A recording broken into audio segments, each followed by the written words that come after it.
Hello বন্ধুরা, সবাই কেমন আছো? এটা সিদ্ধির নতুন রান্নাঘর স্টেপ 2 এর।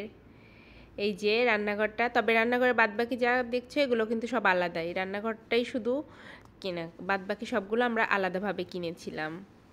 এই যে রান্নাঘরে এই যে নিচে একটা ওভেনে আবার সে ওই যে বোধহয় একটা বার্গার বসিয়ে রেখেছে। এই যে ফ্রিজেও আবার কি যেন রাখছে, সে আবার সব কিছুতে কিছু না কিছু রেখে দিয়েছে। এই যে মিল্ক আছে বোধহয়। এই যে সে যেখানে থাকবে মানকিগুলো সেখানে আশপাশ দিয়ে ঘোরাঘুরি করবে। আর এই যে এই সবজি আর ফল এগুলো কিন্তু সবই আলাদা কেনা। এই সবজি আর ফলগুলো এই ঝুড়িটার সাথেই ছিল, এই ঝুড়িটার সাথেই আমরা কিনেছিলাম।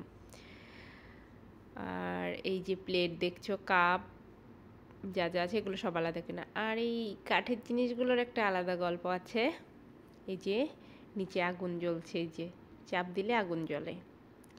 এ পাশে একটা বড় ওভেন আছে নিচে, দাঁড়াও দেখাইতেছি। নিচে একটা বড় ওভেন। এই যে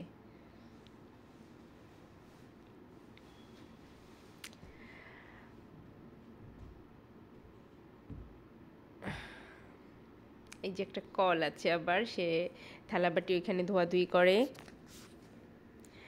এই খেলনাগুলোর কথা হচ্ছে, এইগুলা আমি যখন ইউএসএ আসি তার আগে আমি আমার বাবার বাড়ি সবার সাথে দেখা করতে গিয়েছিলাম। তখন বাবা এইগুলো কিনে দিয়েছিল মনার জন্য, আর বলেছিল মনা কিছু না নিলেও এইগুলো নিয়ে যাস। আসলে ইউএসএ আসার সময় এত জিনিসপত্র আনতে হয়, ওইখানে খেলনা তো আনাই যায় না। তো খেলনা কোনো কিছুই এনেছিলাম না, শুধু এই যে বাবার দিয়ে এই খেলনাগুলোই এনেছিলাম।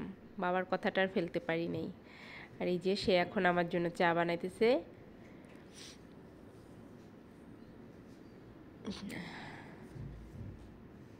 চা বানিয়ে আমাকে দিবে। যাই হোক, খেলনাটা আনতে পেরে আমার ভালো লাগছে, কাঠের খেলনাগুলো আনতে পেরে।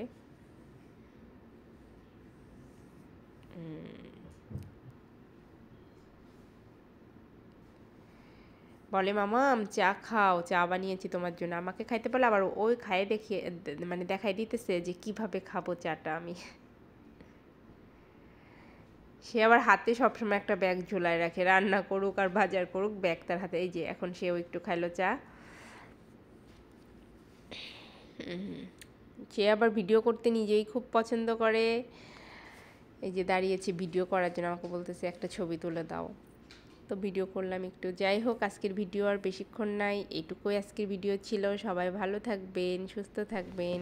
বাই আর আমার ভিডিওতে বাই, যা ভুল আছে সবাই তার জন্য ভালো ক্ষমা করে দেবেন। থাকবেন। Good night. সিথির কিছু ছবি।